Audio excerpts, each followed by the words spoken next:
I'm so nervous, I'm gonna throw up. I'm gonna do my Miss America wave like Daddy showed me how to do. You gotta go like this so that your arm fat doesn't jiggle. My name's Alayna Pierce. I've been at SCAT for 3 months, and I'm a behavioral tech, third shift. So I work third shift. It's different from first and second because there's only a couple staff members here. Night shift can be a little bit chiller. You get more one-on-one. So there are clients that wake up in the middle of the night, and then the last couple nights it hits them like if they're going to aftercare, it'll hit them like, oh, my life's fixing to change, like this is happening. And so they go through all those emotions and things like that. So I think with third shift I get a lot more one-on-one than you would on first or second, like in group settings. And then my OCD kicks in because I start cleaning. I love all of the nurses that I work with. There's not one nurse that I work with on third that I don't like.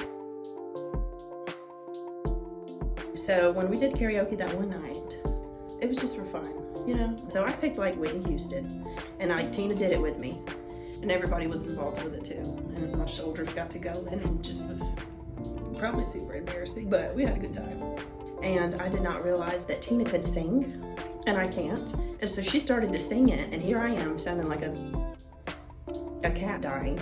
And she's got this beautiful voice, and she just kept looking at me like, are you serious? And I told her afterwards, I was like, I'm so sorry, I didn't know you could sing. I felt bad for her. She had to sing with me. She hadn't sang with me since, though. It was fun, and then like afterward it was great because one of the clients that was here was like, that was my first time doing anything sober, and it was so much fun. So that's why it's always good to have a good time while you're here, because they'll remember that. So I was speaking to somebody, and I think they were about to leave in a day or two. They were nervous about where they were going, and you could see it, and they were talking about it, and they were like, I just need to go to the nurses to just get something to calm my nerves. And the next thing I know, I see them just walking. And I was like, what you doing? They were like, I've decided I'm not gonna do that anymore. I'm not gonna depend on a pill to make me feel better. I'm gonna do something different. And I got emotional because it was just wonderful for that light bulb to go off and just to see that. And you see that a lot here. And I think it happens more often than not because people are just so comfortable. It's just the friendliness, like whether it be talking junk or be a listening ear or somebody just needing a hug or having a moment where they have a breakdown on the floor and they feel comfortable to do that. Even if you're just patting them on the back and just letting them go through those feelings, people feel comfortable because a lot of people that work here are in recovery or know somebody that's been in recovery. And so they understand those feelings and can relate. I just think it just makes everybody comfortable because you understand. And it's like no judgment either. You could realize like that could be me in the room tomorrow. That could be my dad in the room tomorrow. When you look at it that way and you have patience, I think that's where people just feel comfortable in having that moment. For the majority of my life, I was a CNA. So I did hospital, I worked on a med surg floor, I worked in nursing homes, I did at-home health. And then the last 3 years, I worked in a self-contained classroom at a middle school. And I did that. My daughter with special needs, I would kind of learn what her life was going to look like. And so working in that, you have to be compassionate. You have to be patient. You can't be judgmental. And in order to be really good and make a difference, you can't be. So I think it taught me patience. So I dealt with children with like ODD, ADD, anywhere on the spectrum. Working in the hospital, I dealt with people who overdosed on drugs or shot somebody or were in a car accident. Nursing home was dementia and Alzheimer's, things that they couldn't control where it changed them completely. And you just have to be patient. Working in recovery, because there's recovery in my family. You know, I didn't always make the brightest choices when I was younger. I was not a good kid at all. That's why they say your kids are going to be twice as bad as you, like I'm screwed.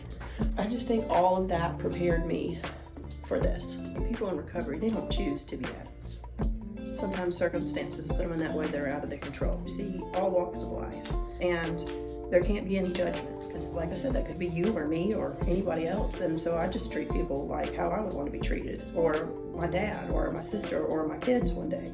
My mom always taught me, which I'm going to get emotional now. It'll be 10 years that my mom's passed away on the 18th. But she always taught me to do the right thing even when nobody's watching, because it's the right thing to do.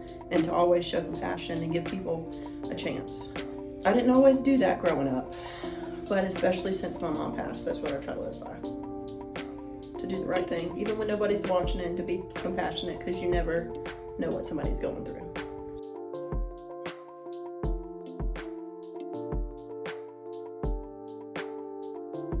That was probably really embarrassing. Probably not as embarrassing as Dex when he does his karaoke.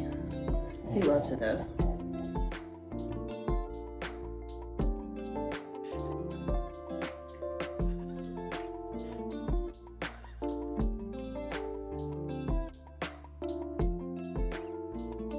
Look him up and down. Look, are you cold? Look at you. Do you want to borrow a jacket? Do you need a blanket? Nah, it's just cold. Man. Are you okay? Oh yeah, I am. Starting to laugh.